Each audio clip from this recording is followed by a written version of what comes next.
Welcome to today's episode titled Gold, God, and Empire Africa and the First Global Age. I'm your host, and today we're diving into a fascinating chapter of history where Africa wasn't just a distant backdrop, but a dynamic centerpiece in the rise of the modern world. That's right. We'll explore how European voyages around Africa reshaped global trade and power, and how these explorations impacted African kingdoms and peoples. It's incredible to think about the connections between gold, religion, and slavery that drove the first wave of globalization. Exactly. Now, let's set the stage. Picture this: the early 1400s. European maps are still rough sketches, with Africa outlined vaguely. It's a time before our world was intricately connected. The Sahara Desert looms, creating a blank space in the map, filled with rumors of gold-rich kingdoms.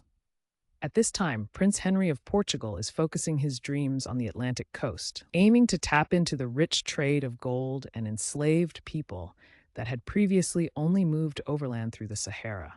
And to navigate these waters, the Portuguese shipbuilders perfected a new vessel called the caravel.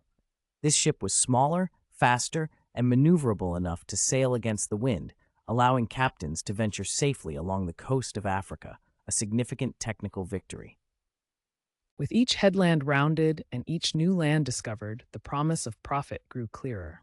Every new coast and bay represented not just a land, but an opportunity for those brave enough to venture south. Those early voyages were about more than just geographical discovery.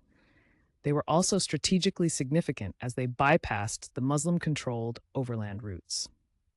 Yes, and by the mid-1400s, Europe made significant pivots towards systematic exploration. Portuguese merchants secured monopolies on trade along the African coast.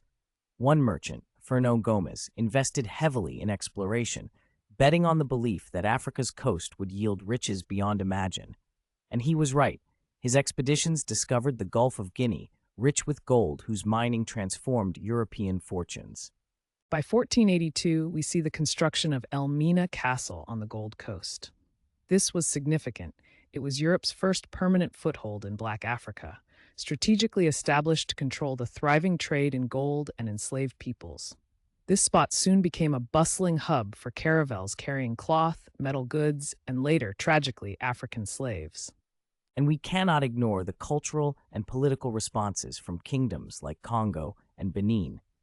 While some African rulers tried to manage these new trade relations, others faced pressures that reshaped their societies. These kingdoms controlled the terms of contact rather than simply succumbing to European demands, showcasing a more complex interaction.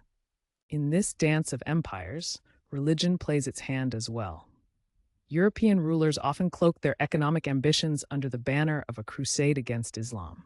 The arrival of the Portuguese stirred the already complex relationships among various African and Islamic powers. Exactly. If we look at Ethiopia, for instance, the Portuguese intervened militarily against Muslim neighbors in their attempts to secure Christian allies, but failed to establish long-term dominance. This dynamic tension illustrates how the Europeans saw their mission as both a religious obligation and a quest for wealth. And as we move into the late 1500s, we see Moroccan armies marching south to capture cities along the Niger River, all fueled by a thirst for gold and military ambitions that further complicate the geopolitical landscape of Africa. Meanwhile, the burgeoning trade in enslaved people begins overshadowing the gold trade. Initially, enslaved individuals were sought for domestic service in places like Mediterranean societies, but with the rise of sugar plantations on Atlantic islands like Madeira, the demand skyrocketed. Planters turned to enslaved Africans to fill labor shortages, a vicious cycle that only escalated as empires expanded across the Americas. By the dawn of the 17th century, the scale of this trade is staggering, with tens of thousands of Africans forcibly shipped across the Atlantic each decade. The demographics of Africa also started to shift at this time, as the populations of many regions, especially south of the Sahara, were drawn into this expansive market. Gold and slaves became the backbone of African export value. And as we head towards the climax of our discussion, by the early 1700s, we see a significant balance shift in power. The Ottoman Empire shows cracks, while Western Europe pulses with commercial energy, thriving on the exploitation of Africa's wealth. the lucrative slave trade becomes central to the economies not just in Europe, but around the world. It's a poignant reminder of how interconnected our histories are.